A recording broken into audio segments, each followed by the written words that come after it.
Okay, this is Valley of Tears. It's from MMP Games and it's part of the Battalion Combat Series.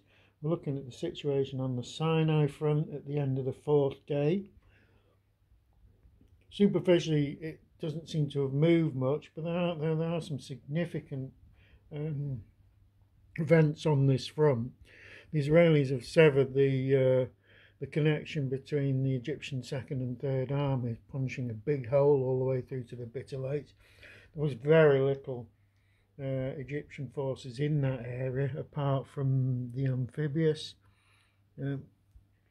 division here, or brigade, amphibious brigade here, which took a real hammering. One thing that has coming out is the fact that these Egyptian saggers, which are supporting the infantry unit, are creating a big problem for the Israeli armour, in the fact that you've got to drop these support, and with a factor of 9 plus 3 is 12. That's pretty much what the with the host and the support is pretty much what the Israelis are doing in terms of their own attack and their own activation numbers. You also got the fact that there's like dual support as well. It's making it difficult for the Israelis to drop the support on these guys, and that in turn makes it more difficult to attack. The Israel's via assault. Now, Israel has got most of its units on the board now. There's a couple of elite para brigades coming in next turn, and there's a smattering of late arrivals for the divisions on the front. Other things we're finding is that now the Egyptians have sort of got on their feet and they've got all their armour integrated with their infantry. It's they're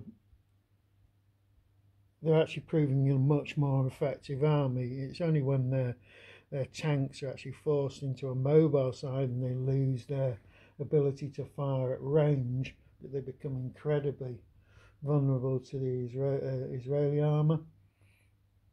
The thing we have noted is Israeli infantry, when it's present, isn't that good. There's a lot of 3-factor Israeli infantry, which is pretty much the same as the Israeli, and that is easy for the Egyptians with their armoured support to actually do some fire attacks on, because you don't have to drop any support, because Israel isn't allowed to have support. It makes those infantry easy to pick off.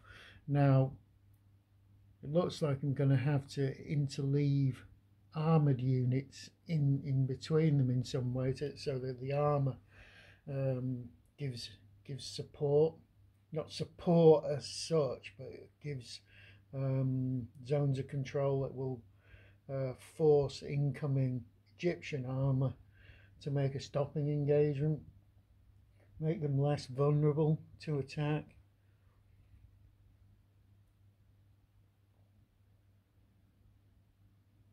Apart from that, the Egyptian attacks they've not inflicted much on in terms of damage on the Israelis, but they're pushing.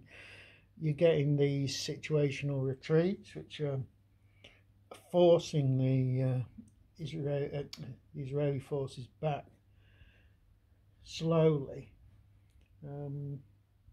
So it's, apart from the area where the Israelis have got through to the Bitter Lakes here, the Egyptians are holding their own, but they haven't got a lot of defence in depth. If the Israeli could just get a few units together, an infantry and an armoured unit, I think it would be very difficult to stop them from getting through to the canal with a concerted push with double activations and a decent amount of air support. So although the Egyptians are holding all right, it's a long front line. This is almost 100 miles, this front. That means it's a lot of territory to defend. Another thing that's happened this turn is the Israelis had very poor air throws in the air game, and that means they lost their -2 in snafu interdiction attacks.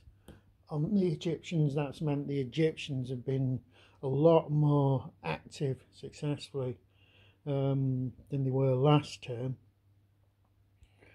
Israeli forces are also getting quite heavily fatigued. You know, there's fatigue level 3s appearing in quite a place, so they're going to have to take a sort of breather soon to recover that fatigue. Otherwise, that starts affecting your snafu rolls really badly, and you can't get full activations. There's been a lot of Israeli partial activations, even though they're getting first and second activations. So all in all, it's pretty much even Stevens on the Sinai front. Okay, that's it.